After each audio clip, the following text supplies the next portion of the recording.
Hi, my name is MachineRite, and this is Understanding Fortnite. Today I wanted to talk about something that's involved with your mechanics that not a lot of people really consider, and it's something that I call finger independence. And this is basically how well you can control each finger individually. So your hand is mostly controlled by your muscle in your forearm, and you have all of these strings called tendons that pull on each joint in your finger, and that's what moves your fingers. But also there's actually smaller muscles in your hand that do a lot of the very small movements. Because the forearm is mostly the same muscle, and a lot of the tendons in your fingers are actually connected, what happens is you have a hard time moving one finger without moving the other ones. Basically how your body compensates for this is you have two sets of tendons. You have your flexor tendons and your extensor tendons. And when you move one finger down, you'll notice that there's a slight urge for the rest of your fingers to move, but they don't move because what your muscles are actually automatically doing is it's automatically pulling up on the other three of those tendons to hold them in place. So the way that you get away from this is you first of all teach your muscles how to almost stabilize themselves better and basically counteract that motion of moving your fingers. And then, like I mentioned before, there's also those really small other muscles in your hand,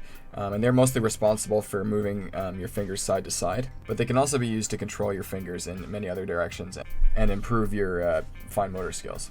So what I want to show you is some exercises that you can do to basically fix that. So I like to put myself in a box when I'm doing this. You actually don't even have to be in game at all, but if you're not in game and you try doing this, you're going to start activating some really strange commands on your computer most likely. So I like to consider my shift and my AWD as kind of like my main rest point for my fingers. That's basically where all my fingers kind of rest naturally, and then my thumb rests on my space bar. But your thumb is actually a very separate muscle, and it already has enough independence on its own. So I'm going to hold down all of these keys, and you're going to start with your index, and you're just going to press it down as fast as you can without letting go of the other one. What's going on here when you do this is instead of allowing for your wrist to compensate for the speed of trying to click something fast, you're forcing your forearm muscle to specifically move that tendon on its own. And it also can't move the other fingers when you're doing this because they're locked in place by holding down a key. So yeah, start with your index and then switch over to your middle finger and then switch over to your ring finger. This is where it gets difficult.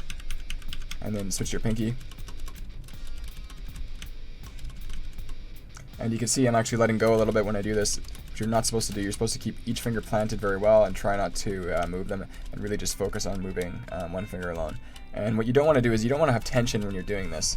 You actually kind of want to hold it loose. You want to teach that finger to kind of work on its own. Okay, next one, we're actually going to do two fingers at once. So I like to start with W and D. You move to W and A.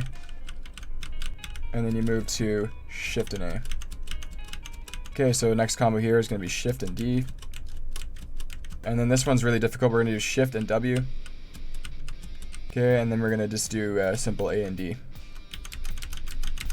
Okay, so those will actually improve your finger independency a lot. Problem with just sitting here and doing this is it's extremely boring. So what you can do is while you're watching videos, you can have a text document kind of open and just spam this into the text document. But if you don't want to do that, I have another option.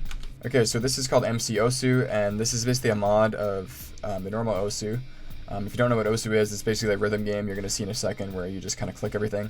I'm going to have the audio muted just because there's copyrighted music. So yeah, the best feature about this is if you go into your options and you go over to this cube here, you actually have an option to put this in first person mode. And then you can go here and enter your CM per 360 or whatever.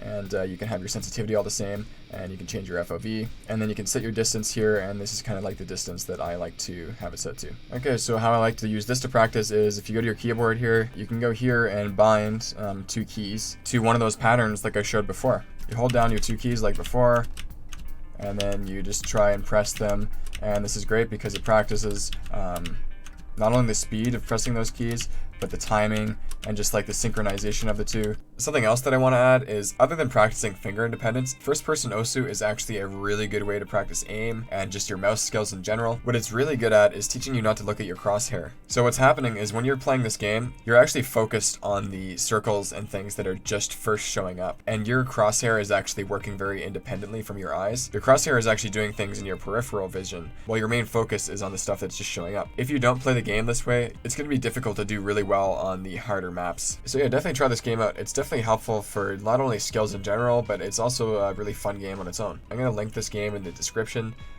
It's on Steam, except you have to have the original Osu downloaded, and you have to go on the Osu website and download the maps that you want to play. So yeah, that's all I wanted to show in this video. Thanks guys.